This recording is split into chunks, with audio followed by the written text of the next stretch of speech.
So Andy Mitten has sent a question in, and they said written a question, and then he's definitely not written it, but he's typed out a question on the Facebook group. Says, have mail order brands or DTC brands changed the dynamic of golf products for the better? I'm thinking Vice, Druids, Seed, etc. So obviously people listening, Vice are golf balls, Druids are clothing, and Seed are golf balls. Vice are now clubs as well, actually. I've recently come back to golf, and with the expense of it all, I found myself leaning towards these brands as a really positive route to offset the cost of the game. So are these brands changing the way that golf is being 100%. Played? And you know, going back to this idea now, like, I reckon the people who have been kind of screwed a little bit over on this is probably pro shops. You know, yeah, true. You look at where do people buy products these days? It's either online, it's D2C, it's Amazon. You can pick up so much stuff from Amazon. It's easy. It comes the next day. You go to a big retail shop like an American Golf or something here in the UK, or PGA Superstore in America. Unless you literally arrive at the golf club and you need things, that's really when it's almost like more of an emergency station these days, the pro shop. Or like, certainly when it comes down to actual golf balls and products. Yeah. Good golf shops. I mean, we went in one yesterday and it was unbelievable. One of the best golf shops I've ever seen in my life. But you're not going in there to buy golf balls, are you really? You're going in there to buy merch and some fancy, you know, clobber. So I think for me, D2C has definitely improved the buying experience for golfers. I think it has changed the landscape of the marketplace in golf without question. But at the end of the day, I think consumers are getting a better deal. That's it. And I think as well, because we and a lot of people listening as well and watching will have played golf for a long time, well, you obviously knew golf before the internet was so big, and you probably feel like you can notice it even more. But I don't know why I thought of this example then, but say if you wanted to go buy some protein powder 15 years ago or whatever, you might have actually gone to a physical shop, and people still can obviously, but go to a physical shop, buy a brand of protein where that guy that's selling it to you has made a profit, the company that made it have made a profit, and you're essentially paying two people's profits. Whereas now you're saying, right, I want some My Protein direct off My Protein's website. They are making the profit, and you're therefore should be getting it cheaper. And that's the same in golf, isn't it? Your Vice, your Druids, etc. They're saying, right, well, we don't have to pay any tour pros or very few, whatever. We will sell it directly to the consumer and make a good profit, but whilst keeping it cheaper. So it has to be a good thing, I guess. I think the other thing as well, like certainly these days, like you look at brands. I mean, we've got some Tacoma iron reviews coming out on the Hit channel very soon. I tested them last week. They're going to be reviewed. They're going to be released maybe this week, Ed? I think Sunday. Soon, anyway. Sunday. And something, you know, it was very interesting what they said as a strap line, because the creator of them said something along the lines of, like, when I researched how much it costs to actually make golf products and then sell it, why are companies selling it for so much? Like, if a set of clubs, for argument's sake, cost, I mean, I don't even know how much they actually, genuinely, if you went to a factory to make these clubs, like, are they 50 quid a set? I have no idea. And like, let's say TaylorMade are selling for £1,200 a set, and Tacoma have come in there and go, well, why don't we sell it for like £600 or £400? But my argument in that video, and I don't want to spoil the kind of ending of it, you've got to look at, again, Titleist, Callaway, Ping, TaylorMade, other brands as well, high-profile brands. The amount of money they spend in R&D is ridiculous, isn't it? Oh, yeah. And the other thing that they've done as well, they've decided to spend a lot of money on tour sponsorship. You know, TaylorMade pay some of the biggest athletes in the world. Like, Tiger Woods isn't cheap to sponsor. Rory McIlroy isn't cheap. Scott Scheffler isn't cheap to sponsor. But they do that because it's in their strategy. And therefore, unfortunately, that cost ends up bleeding into the product, and therefore consumers end up paying more money because, one, it's a luxury product that they want. Two, the brand has spent more money on that product. Where things like more D2C, like Tacoma, Vice, etc., they're not paying tour pros. No. They're not paying maybe as much on R&D. Not saying they don't do any, but they're not doing as much. Therefore, they can cut the bottom line price out and sell it cheaper to the consumer. I wonder though if, and this might sound crazy, is if, let's just use I was thinking of a brand then. Anyway, it doesn't matter. Let's just say you're thinking of a TaylorMade, and so yeah, it's Tacoma. Obviously, if Tacoma are making golf clubs that are cheaper that still perform very well, in theory, that will take you think some customer away from TaylorMade. People might go, actually, I can buy a set of golf clubs at half the price that perform just as good. I'm going to buy those instead, and that can somewhat hurt TaylorMade.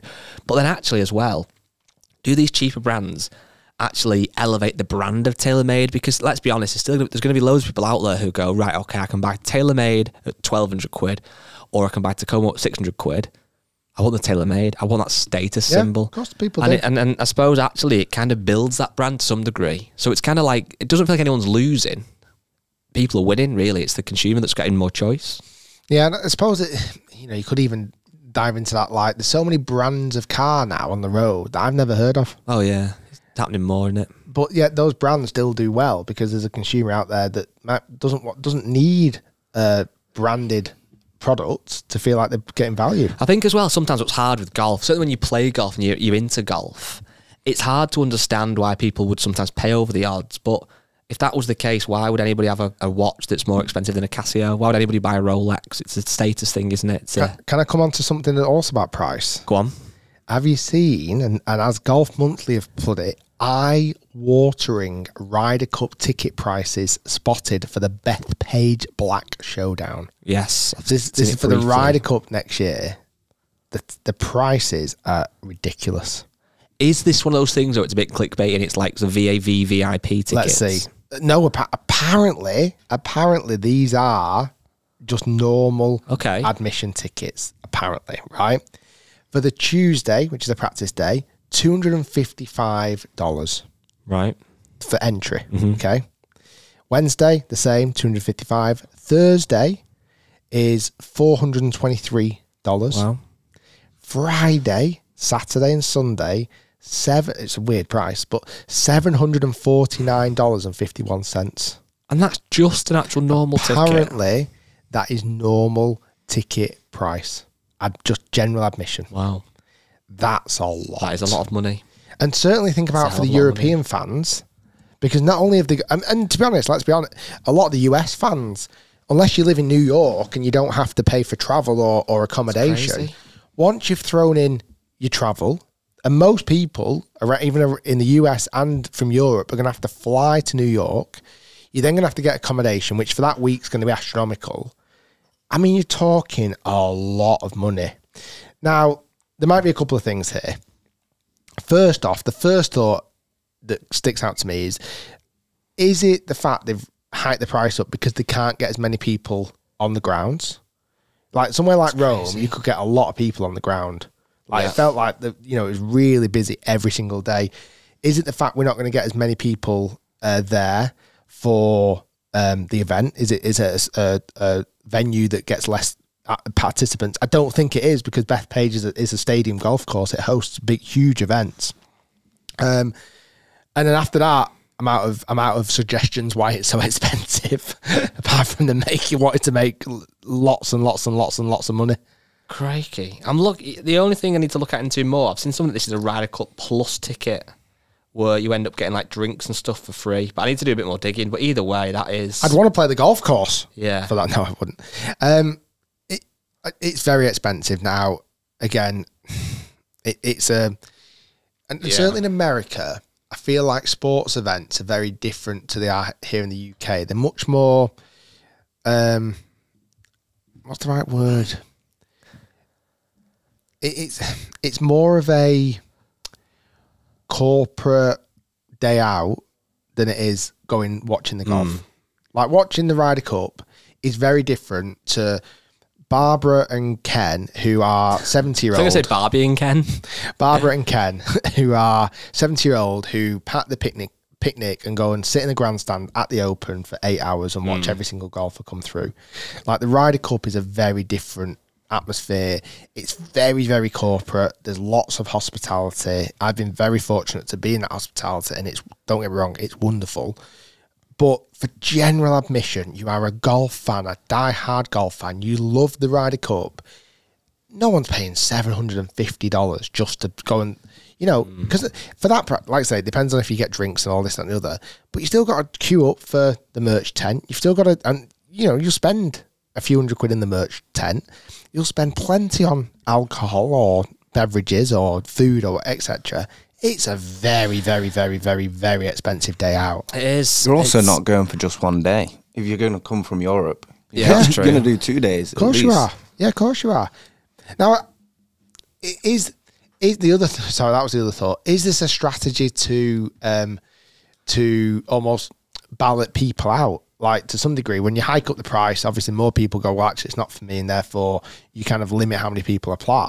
But I'd rather ballot it, make it more reasonably priced, and actually just ballot it like the Masters do, or like, you know, the Open does. And listen, every sporting event is expensive now, but that's really expensive. I think the worrying thing is, and again, it's wrong if that is the price. Sorry, last point on this. You don't watch a lot of bloody golf at the Ryder Cup. I think like it's even on the final day, you're watching 24 golfers. Yeah, I think if that is I'm going to have to do a bit more digging, but if that is the price, that is extortionate and it's wrong. However, what I would say, and it's not in their defence, but it's just business, they will have done a lot of research to understand if people will pay that, and they're obviously going to charge it so that people will get. It's like the Oasis tickets and stuff have been an absolute fortune, but people are paying it.